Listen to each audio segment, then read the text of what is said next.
Hi, I'm Sharon Rice Garson in New Jersey. It's Wednesday, December 3rd. Today, Russia says no Ukraine deal after 5 hours of talks with Trump's envoys. Outrage as Trump frees a former Honduran president convicted on cocaine charges. A blockbuster donation from the Dell family for 25 million American children. And India's order to preload smartphones with a government app sparks a huge backlash. This is Reuters World News, bringing you everything you need to know from the front lines in 10 minutes, 7 days a week.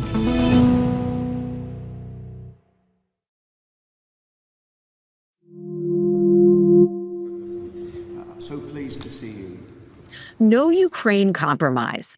Talks in Moscow between Vladimir Putin and Donald Trump's top envoys, including his son-in-law Jared Kushner and Steve Witkoff, ended without a breakthrough on a Ukraine peace deal. Putin reacted negatively to some U.S. proposals, and the Kremlin says, quote, compromises have not yet been found, leaving one of Trump's key foreign policy goals still out of reach. Их отстранили от ведения переговоров. Ahead of the meeting, Putin dismissed a set of European peace proposals, saying they're unacceptable, and warning Europe it'll face swift defeat if it takes on Russia. Захочет начать с нами войну. The prospect for peace in Ukraine will be on the agenda today at Reuters Next, our flagship live journalism event. Expect big names on stage, from UN Secretary General Antonio Guterres to Sarah Jessica Parker, plus top players from tech and finance. Kim Vanell is co-hosting, and Carmel Crimmins will be recording our first ever live Reuters Econ World podcast. You can follow the action live on the Reuters website and app. There's a link in the show notes. And by the way, Admiral Bradley made the correct decision to ultimately sink the boat and eliminate the threat. Defense Secretary Pete Hegseth is defending a U.S. commander's decision to conduct multiple strikes on an alleged Venezuelan drug smuggling vessel in September.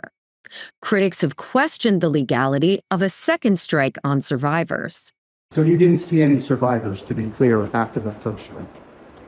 I did not personally see survivors, but I stand, because the thing was on fire. It was exploded and fire, smoke, you can't see anything, you got digital. This is called the fog of war. Now, U.S. President Donald Trump has cited the dangers of illicit drug flows from Latin America as justification for the strikes. But he's also just pardoned former Honduran president Juan Orlando Hernandez. He's been serving a 45-year sentence for conspiring to import tons of cocaine into the United States. Trump's extraordinary move raises alarm bells. It risks weakening U.S. credibility in Latin America and undercuts decades of U.S. efforts to fight drug cartels. Diego Ore covers Latin American politics.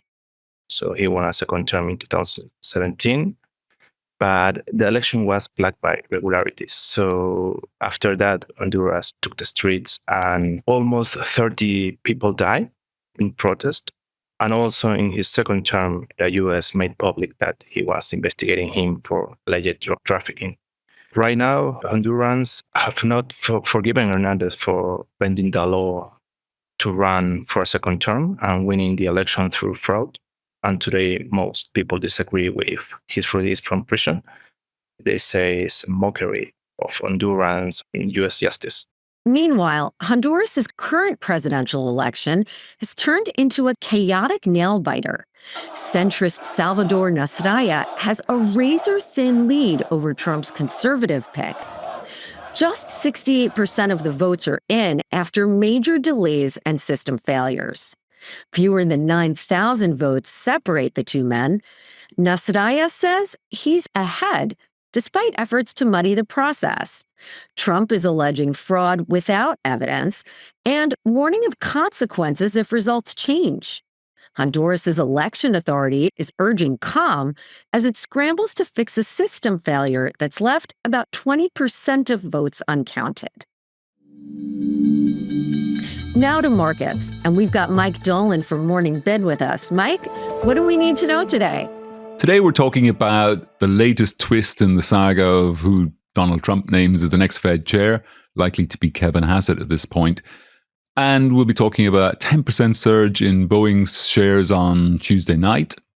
And also we're looking at the Ukraine peace talks, to what extent they are affecting energy markets, and what would happen if there was finally a deal to end the war.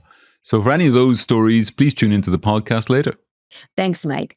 Just like you can for Reuters World News, you can also ask your smart speaker for Reuters Morning Bid, or listen wherever you get your podcasts.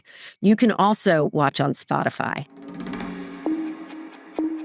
It is indeed Giving Tuesday, one of the biggest days of the year for philanthropy and charitable giving. Dell CEO Michael Dell and his wife Susan are giving $6.25 billion to fund investment accounts for 25 million American children. The gift is part of Trump's Invest America initiative. It promises every child born between 2025 and 2028 a $1,000 account tied to the stock market. And, we believe the smartest investment that we can make is an investment in children. The money becomes available at 18 for education, housing, or starting a business. Trump has said it gives middle-class kids a shot at the American dream, while financial firms have scrambled to shape the program's rules. We're going to go the wrong way if we keep taking in garbage into our country. Ilhan Omar is garbage. She's garbage. A Her blistering friends are attack from President Trump on Minnesota's Somali community, calling them garbage who contribute nothing to the U.S. He also targeted Congresswoman Ilhan Omar, accusing her and her friends of ripping off Minnesota for billions of dollars in welfare. Omar took to social media with a response, saying his obsession with me is creepy. Minnesotan leaders have jumped to the defense of the 80,000-strong Somali population, most of whom are U.S. citizens, saying that they're an economic and cultural asset. Trump's scathing rhetoric has ramped up since last week's shooting of 2 National Guard troops in Washington, and for which an Afghan national has been charged. And his attack came as the administration says it's paused all immigration applications from 19 non-European countries.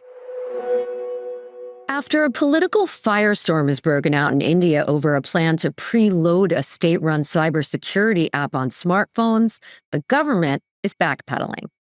Reuters was the first to report that the Indian government confidentially ordered companies, including Apple and Samsung, to put the app on their devices.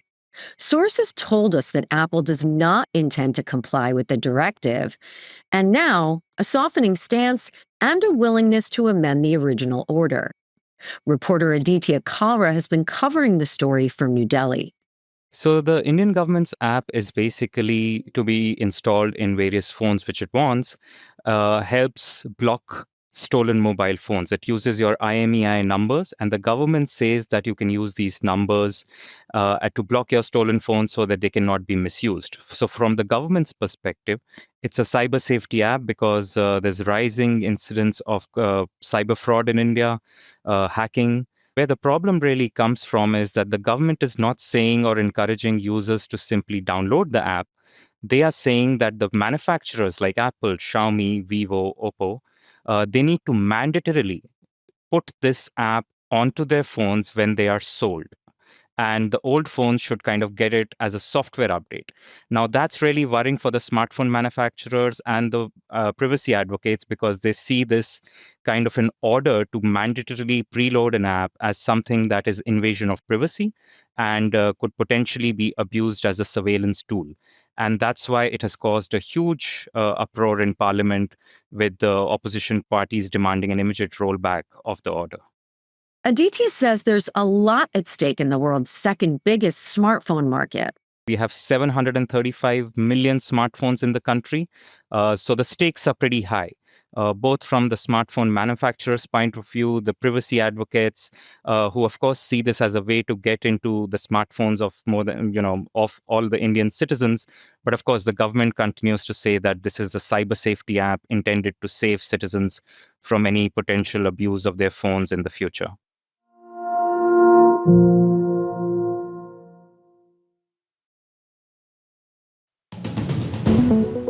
And for today's recommended read, the AI boom and the memory chip supply crunch behind it. Demand has spiked, prices are up, and companies are fighting for chips. There's a link to our story in the pod description. For more on any of the stories from today, check out Reuters.com or the Reuters app.